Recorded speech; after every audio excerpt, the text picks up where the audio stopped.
необеспеченная золотом зеленая бумага стала быстро терять в весе. Вся проблема состояла в том, что как только расширение останавливалось, а такое было дважды после Бреттон-Вудса, это 70-е годы, кризис 70-х годов, когда расширению попрепятствовал СССР, и второй раз в 2000-е годы, когда стало понятно, что расширяться уже дальше некуда, потому что все окучено.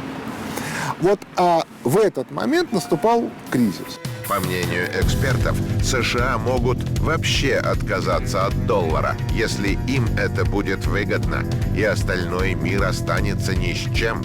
Однако отказаться от доллара значит потерять влияние, стать второстепенной страной. Чтобы этого не допустить, американцы превратили мировую экономику в сферу глобального мошенничества. Большие деньги нынче делаются из воздуха. Современная экономика ничем не отличается от обычного казино, в котором игроки что-то выигрывают, что-то проигрывают, и нередко вчистую. И только лишь владелец игрового заведения, Америка, стабильно получает колоссальную прибыль. Известно, что бюджет Министерства обороны США на